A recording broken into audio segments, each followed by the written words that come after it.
போட்டு ஏறி மிதிச்சு போயிருக்காங்க 2 பேர்த்துக்கு மேலே. 2 பேரும் பிரியாமல் இருக்கிறதுக்காக கையை பிடிச்சிக்கிட்டே இருந்திருக்கு.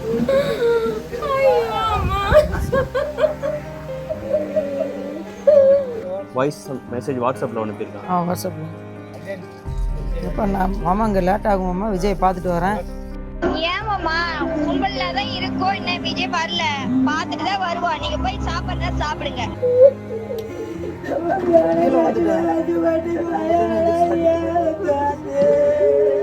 நேற்று எடுத்த போட்டோ சார். இந்த இதுக்கு போகிறதுக்கு முன்னாடி தான் எடுத்து போட்டோம் சார். ஒரு கலெக்டராக படிக்கணும்னு நினச்சேன் சார். எப்படியா சொல்கிறதுக்கு எந்திரிக்க முடியலையே. 6/9 எங்கள் அப்பா இருந்தார். 30/9 எனக்கு 2வது பாப்பா இருந்துச்சு. இப்போ 27/9 ஒரே மாதத்தில் 4 பேர்த்த நினைவு நாள் கொண்டு வருவாங்க. நம்ம முளைக்க மாட்டோம், நம்ம தப்ப மாட்டோம், என் பிள்ளை நினைச்சிருக்கு. இதான் சார் லைஃபு. 2 பேர்த்தையும் இழந்துட்டு தான் சார் பிடிக்கும். உண்மையிலையா நான் முன்னிலிருந்து என்ன பண்ணுறேன்.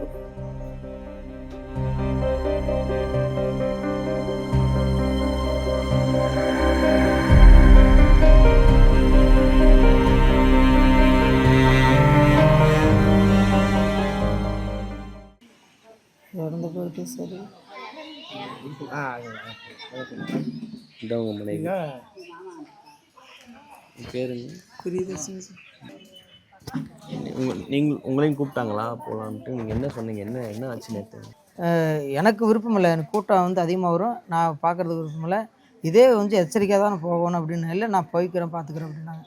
அப்புறம் கொண்டாந்து விட சொன்னாங்க. நான் விட முடியாதுன்ட்டேன். அப்புறம் மேற்க எல்லா ஆளுகள்லாம் போகிறாங்க, அவங்களோட போயிட்டு வந்துடுவோம்மா, கொண்டாந்து விடுவோம்மா, இதனால விடுவோம்மான்னு. சரி அப்படின்ட்டு பாப்பாவும் சேர்ந்து, பாப்பா திடீர்னு பல்ட்டி அடிச்சிருச்சு வரலின்ட்டு. சரின்னு மறுபடியும் பாப்பா வந்து நீ வரலேன்னு நான் வரலேன்னு வீட்டுக்காரம்மா சொல்லுவேன். அப்புறம் பாப்பா பிறப்போடு 2 பேரும் கொண்டு போய் விட்டுட்டாங்க. 12 மணிக்கு அங்கே போயிட்டாங்க சார். 12 மணிக்கே விட்டீங்க? 12 மணிக்கு இல்லை, அங்கே போயிட்டாங்க. நான் 11 மணிக்கெலாம் விட்டுட்டு டியூட்டிக்கு போயிட்டேன். என்ன வேலை பார்க்குறீங்க? டாஸ்மாகில் சூப்பர்வைசராக சார். டியூட்டிக்கு போயிட்டேன். அவங்க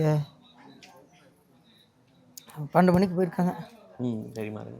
12 மணிலேருந்து 4:30 மணிலேருந்து நான் கால் பண்ணேன். ஒவ்வொன்றா கால் பண்ணி என்னாச்சுன்னு கேட்க ஆரம்பிச்சிட்டேன். ஏன்னா கூட்டத்தை டிவி செல்லில் பார்க்குறோம்ல, எவ்வளோ கூட்டம் வருது என்ன வருது அப்படின்ட்டு பார்த்துட்டு அவர் வாய்ஸ் மெசேஜ் போட்டுட்டு நானும் போட்டேன். என்னோடய மெசேஜ் பார்க்கல, அந்த மெசேஜ் நான் பார்த்துக்கிட்டேன். அப்புறம் அதுக்குங்கிட்ட சுவிட்ச் ஆஃப், நாட்டு 7:30 மணிக்கு சொன்னீங்களா கூட்டமாக இருக்குது வந்துருமான்லாம் பேச? ஆமாம், அதெல்லாம் கேட்டதுக்கு தான் அந்த பிள்ளை, நான் விஜய் என்ன வரல, விஜய் பார்த்துட்டு வந்துடுறேன், நீங்கள் வேணால் முன்னாடி போங்க, சாப்பாடெல்லாம் வீட்டில் இருக்குது சாப்பிட்டுடுங்க அப்படின்ட்டுச்சு. நான் வரலையே. அங்கே இருந்த வாக்கில் தான் 7:30 மணிக்கு ஃபோன் பண்ணப்போ தான் 3-4 தடவை ஃபோன் பண்ணப்போ எடுக்கலை. அப்புறம் போலீஸ்க்கு நம்ம எடுத்தது. எங்கம்மா யாருங்கம்மா பேசுகிறேன்னா, இது மாதிரி நீங்கள் இருப்போன்னா ஹஸ்பண்ட் பேசுகிறேன்னு. அவங்க அப்புறம் போலீஸ்காரம்மா பேசுகிறான்னு சொல்லிச்சு. அதுக்கப்புறம் முனிப்புங்கிற வர சொன்னாங்க. போனேன். அங்கேருந்து ஃபோன் பண்ண வாக்கில் அப்புறம் அவங்க கரூர் வந்துட்டாங்க. கரூருக்கு ஃபோன் பண்ணால் அது மாதிரி அமராவதி ஹாஸ்பிட்டலில் போய் என்னம்மா எதாக இருந்தாலும் வெளிப்படையாக சொல்லுங்கம்மா மேடம். போலீஸ் தான் பேசினாங்க? ஆமாம், வெளிப்படையாக சொல்லுங்க மேடம்ண்ணா. இல்லைப்பா அமராவதி ஹாஸ்பிட்டல் போய் பாருங்கப்பா. நான் அமராவதி போனப்போ பொண்ணு தான் சொன்னாங்க. என் ஃப்ரெண்டு ஒருத்தர் இருந்தார், அவர் வந்து சொல்லிட்டார், இந்த மாதிரி காமிச்சார், இது சீரியஸ் கண்ட்ரி தான், ஜிஹெச்சில் சேர்த்துருக்கேன்ட்டு. ஆனால் இறந்துட்டேன், அவர் மறைச்சிட்டார். அப்புறம் ஜிஹெச் வந்தப்போ கன்ஃபார்ம் ஆயிடுச்சு. அதுக்கப்புறம் ஒரு 3/4 மணி நேரம் இருந்துச்சு தான் என் வீட்டுக்காரம்மா 1 மணி நேரமே வீட்டுக்காரம்மா இருந்தது. அவங்களுக்கு உங்கள் வீட்டுக்காரம்மாக்கு என்ன வயசு ஆகுது? 37 வயசு ஆகுது சார். எத்தனை வருஷம் கல்யாணம் ஆகிடுச்சு? 2012 கல்யாணம் பண்ணிட்டு சார். பாப்பாவுக்கு இப்போ 2012 பிறந்தது சார். 14 வயசு ஆகுது சார். விஜய்னா அவ்வளோ பிடிக்கும்னு போனாங்களா அவங்க? விஜய்னா பிடிக்கும் சார். அது முதல்ல வேறு தான் இருந்துச்சு, திடீர்னு விஜய் பிடிக்க ஆரம்பிச்சிச்சு.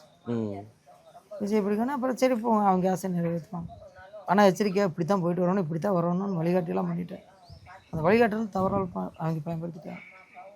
எப்படின்னா கும்பலாக இருந்தோன்னா ஓரத்துக்கு வந்துடுவாங்க, அதேமாரி கும்பலாக இருந்தாலும் வெளியில் விட்டுருவாங்க. ஆமாம்மா, போகிறதுக்கு முன்னாடியே. ஆமாம், வெளியில் வந்துடுவாங்க.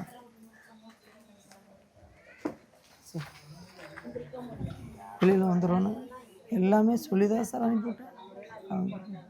இது ஆர்வம் மிகுதியில் உள்ள போய் சிக்கிட்டாங்க. இதுக்கு என்ன சார், 2 பேர்த்தையும் இழந்துட்டு தான் சார் பிடிக்கும். நான் அது என்ன முட்டிலேருந்து என்ன பண்ண போகிறேன் சரிம்மா. போட்டோ ஏறி மிதிச்சு போயிருக்காங்க 2 பேர்த்துக்கு மேலே.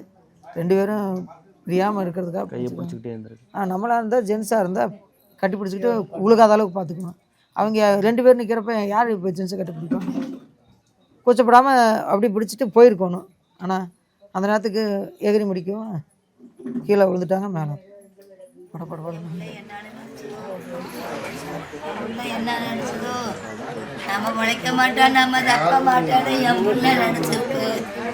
நம்ம வந்தது நினைச்சது தப்பா வந்து மீன் நினைச்சிருக்கு. நம்ம சப்ப முடியலையே விட்டதை வந்திருந்தா அன்னைக்கு இந்த நிலைமை வந்திருக்குது. இழப்பு கொடுக்க மாட்டேங்க.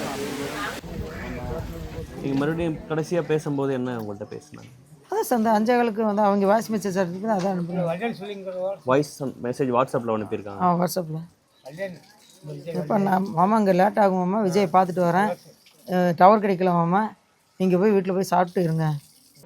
ஏன் மாமா கும்பல்ல தான் இருக்கோம், இன்னும் விஜய் வரல, பார்த்துட்டு தான் வருவோம். நீங்க போய் சாப்பிடுறதா சாப்பிடுங்க. இங்க சுத்தமா டவரே இல்ல. இதான் உங்கள்கிட்ட பேசின கடைசி லாஸ்ட்டாக வாய்ஸ் மெசேஜ், லாஸ்ட்டாக பேசின வாய்ஸ் மெசேஜ். பாப்பா கடைசியாக உங்கள்கிட்ட என்ன சொல்லிட்டு போனாங்க வீட்டில் இருந்து? ஒன்றும் சொல்லல, பார்த்துட்டு வரப்பா, அவ்வளோதான். பார்த்துப்பா, அம்மா கையை பிடிச்சிங்க, நகர்ந்துடக்கூடாது, எங்கேயும் நகர்ந்துடக்கூடாது, கரெக்டாக பார்த்துட்டு வரணும். ஆனால் இந்த கூட்டத்துலலாம் கூட்டம் அதிகம் ஆச்சுன்னா நீ கூட்டத்தை விட்டு வெளியே தான் வரணும்னு வச்சு உள்ளே போகக்கூடாது. என்னோடய பாய்ஸாக இருந்தால் போகும்போதே இப்படி கூட்டம் வரும் அப்படின்னா நீங்கள் எச்சரித்து தான் அனுப்பி. ஆமாம், டிவியில் எத்தனை பக்கம் வந்துட்டு இங்கே 2 மீட்டிங்கில் பார்த்துட்டோம். 2 மீட்டிங்கில் பார்த்து இப்போ 3ஆவது மீட்டிங்கில் நம்ம திருந்தலைன்னா இப்போ என்ன அர்த்தம்? வராதுன்னு கூட்டம் வராதுன்னு நினச்சா வரலன்னு வரும், வராதுன்னு சொல்ல முடியாது, வரும். நம்ம தான் எச்சரிக்கை வந்துக்கணும். அதை மீறி ஆர்வம் மிகுதியில் அவங்க போய் மாட்டிக்கிட்டாங்க. சென்டரில் மாட்டினால ஏறி மிதிச்சிட்டாங்க போய். என்ன பாப்பா அவங்ககிட்ட சொல்லிகிட்டே இருப்பாங்க? அதான் ஒன்றும் சொல்ல மாட்டாங்க. எனக்கு டிராயிங் பிடிக்கிறதுக்கு விருப்பம் இருக்கும், அதுக்கு டிராயிங் தான் அடிக்கடி வரைகிறது. ஆமாம், ஒரு இது பார்த்தா வரைகிறதுக்கு அது பாட்டு வரைஞ்சிட்ருக்கேன். அதுக்கடி வாங்கி கொடுக்க சொல்லி வாங்கி கொடுப்பேன். இப்போ இது டிராயிங் இல்லாமல் வேறு திறமை ஒன்று வளர்த்திக்கிறப்பான்னுச்சு. அப்புறம் உன்னோட என்ன வேறு என்ன கனவோ அந்த கனவை நான் நிறைவேற்றுறேன்ட்டு. நான் பாதியோட நான் படிச்சிருக்கிறேன், டிகிரி முடிச்சிருக்கிறேன். உங்கள் அம்மாவை படிக்க வச்சுருக்கிறேன், உங்கள் அம்மாவோட நீ அதிகமாக படிக்கணும்.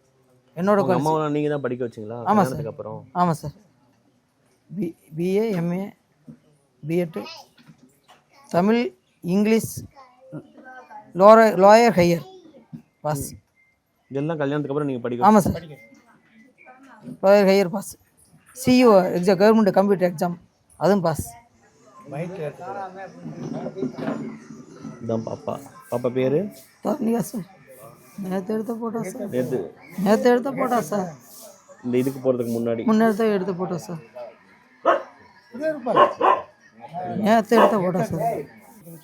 பொண்ணு என்ன படிக்க வைக்கணும்னு நினச்சிங்க? ஒரு கலெக்டராக படிக்க வைக்கணும்னு நினச்சேன் சார். வெளிப்படையாக சொல்கிறதுக்கு வெளிப்படையாக சொல்கிறது என்னோடய கனவு. என்னைய விட நல்லா தான் படிக்க வைக்கணும்னு நினச்சேன். நான் என்னோட தளர்ந்துடக்கூடாது, அந்த பேர் சொல்கிற அளவுக்கு இருக்கணும், அப்படி தான் படிக்க வைக்கணும்னு நினச்சேன். நான் தலையாடமான வச்சாலும் படிக்க வைக்கணும், இல்லைன்னா அந்த அந்த படிப்புக்கு தந்தாப்புல என்னவோ அந்த பிள்ளை படிக்க அந்த ரேங்க் என்னவோ அந்த ரேங்க் படிக்க வைக்கணும். நல்லா படிக்கிற பொண்ணா? படிக்க சார், படிக்க சார். ஹேண்ட் ரைட்டிங்லாம் சூப்பராக இருக்கும் சார். இது முதல்வர்லாம் பார்த்தாரா? சிஎம்லாம் என்ன பார்த்தாங்க சார். ஒன்றும் பிரச்சனை, பார்த்துக்கலாம்ப்பா, நடந்து முடிஞ்சிச்சு, பார்த்துக்கலாம். அவர் ஆறுதல் பார்த்து சொன்னார் சார். ஆறுதல் பார்த்து சொன்னார், எதுவும் அவர் குறை சொல்ல. பார்த்தாங்க, ஆறுதல் பார்த்து சொன்னாங்க, சொல்லிட்டு போனாங்க சார். என்ன சொல்லணும்னு நினைக்கிறீங்க சார்? இப்போவும் அந்த விழிப்புணர்வு மக்களுக்கு வரணும்ல சார். இதை மாதிரி போய் சிக்கக்கூடாதுல்ல சார். மறுபடி போயிட்டா இருந்தால் இது இந்த இழப்பீடு நாளைக்கு பெரிய இழப்பீடாக வந்துடக்கூடாது, வேறு மாதிரிலாம் வந்துடும். என்னோடய குடும்பத்தோடய போயிடணும், வேறு குடும்பத்துக்கு அது மாதிரி வரக்கூடாது. இனிமேல் நான் அடிபட்டுட்டேன்னா நான் அடிபட்ட வாக்கிலே போயிடணும். அடுத்த குடும்பத்துக்கு அந்த பாதிப்பு வரக்கூடாது. அதான் என்னோட தாழ்மையான கருத்து. இளைஞர் அது முக்கியமாக திருந்தணும். இளைஞராக இருந்து லேடிஸ் இளைஞர் பெண்களாக இருந்தாலும் சரி எச்சரிக்கையாக இருக்கணும் சார். அதாவது நடிகர் விஜய் இல்லைங்களா, அவர் பார்க்கணும். இன்றைக்கிலே நாளைக்கு பார்த்து போகிறோம், நாளைக்கெல்லாம் இன்னொரு நாள் பார்த்து போகிறோம். அதே தீராது அன்றைக்கே தான் பார்த்தோன்னு அந்த கும்பலில் போய் எல்லாம் போய் அப்படியே பார்க்கணுன்னா இழப்பீடு தான் வரும். அவங்க வாட்டுக்கு போயிடுவாங்க. யாருக்கு இழப்பீடு? பணம் இன்றைக்கி வரும் சார், நாளைக்கு போகும். அந்த அந்த வாழ்க்கை வந்து திரும்பி கிடைக்குமா சார்? கிடைக்குமா? நிச்சயமாக கிடைக்காது. யாருக்காக இருந்தாலும் எத்தனை பெரிய ஆளாக இருந்தாலும் திருப்பி அந்த வாழ்க்கை கிடைக்கவே கிடையாது. ஒரு முறை தான் வாழ்க்கை. எந்த காலத்துலையும் மறக்க முடியாது. அதுதான் பாடம். அந்த பாடத்தை எல்லாம் கற்றுக்கணும். திருப்பி அந்த தவறை யாருமே செய்யக்கூடாது. இந்த மாதிரியெல்லாம் ஒரு கட்டுக்கடங்காமல் உயிர் போகிறது வந்து ஏற்றுக்க முடியாமல் இருந்து அவங்க எவ்வளோ விஜயை பார்க்கணுங்கிற சந்தோஷத்தில் போனாங்க. ஆனால் பார்த்தாங்களா பார்க்கலையா? அவங்கள பார்த்தாங்களா பார்க்கலையா? உயிர் போனதானே மிச்சம். ஆத்மா எப்படி சாந்தி அடைஞ்சதுன்னு எனக்கு எப்படி தெரியும்? ஆனால் என்னோட ஆத்மா என்னோட நினைவுகள் எனக்கு மறக்க முடியுமா? அவங்களோட நினைவு என்ன மறக்க முடியுமா? புரியுது. தைரியமாக இருங்க, மனசு விடாதீங்க. நீங்கள் தான் தைரியமாக இருக்கணும். தைரியத்தோடு தான் சிறந்தேன். இருந்தாலும் ஒவ்வொன்றும் அடி மேலே அடி வாங்கினா இப்படியே போனால் என்ன சார் பண்ணுறது? தைரியத்தையும் இழக்க வச்சிட மாட்டேங்குது. எவ்வளோ பெரிய திரகட்டமாக இருந்தாலும் ஒரு சல்கல் வருங்கிறாங்களே, அது மாதிரி எனக்கு வந்து அடியே வாங்கிட்டு இருந்தாலும் திறமாக தான் இருக்கிறேன்னு நினைப்பேன். ஆனால் மனசு உடஞ்சி மனசுக்குள்ளேயே தேத்திக்குவேன். அப்படி தான் போயிட்டுருக்குறேன். சொந்தக்காரங்கள்லாம் கூட இருக்காங்க, உங்களுக்காக நிற்கிறாங்க. நீங்கள் வந்து இப்படி மனசு தளராமல் இருங்க சார்.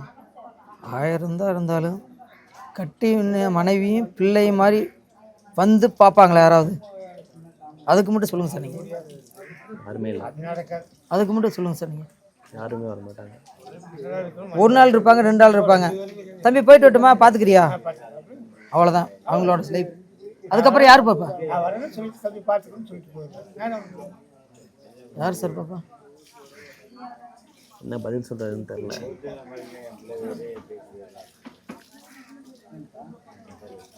இதான் சார் லைஃப். ஒரு இழப்பே வாழ்க்கையில் தாங்கிக்க முடியாது. ஒரே நாளில் உங்கள் வாழ்க்கையாக இருந்த 2 இழப்பு லைஃப் வேஸ்ட்டாக போச்சு சார். இங்கே வண்டியது திறப்படுத்துங்கிறீங்க. இனிமேல் திறப்படுத்தி நான் என்ன போய் யாருக்காக திறப்படுத்தணும்? மனைவி இருக்கணும், ரெண்டுமே இல்லை. என்ன பதில் சொல்றதுன்னு தெரியல.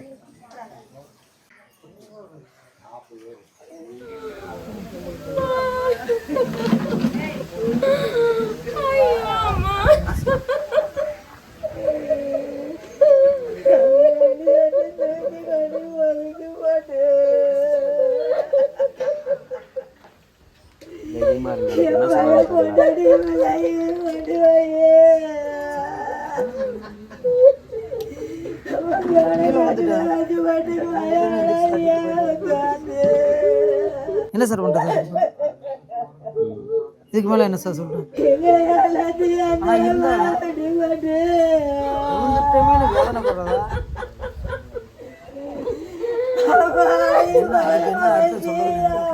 எந்திரிக்க முடியலையே.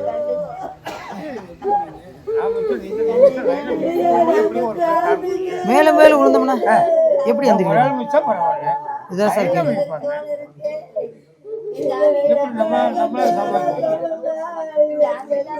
இப்போ 6-9 எங்கள் அப்பா இருந்தார். 30-9 எனக்கு 2வது பாப்பா இருந்துச்சு. இன்னொரு குழந்தை இருந்தது. இப்போ 27-9 ஒரே மாதத்துல 4 பேர்த்த நினைவு நாள் கொண்டு வருவாங்க. ஒரே மாதத்துல வருஷம் செப்டம்பர் மாதம் 4 பேர்த்துக்கு நினைவு நாள் கொண்டு வருவாங்க.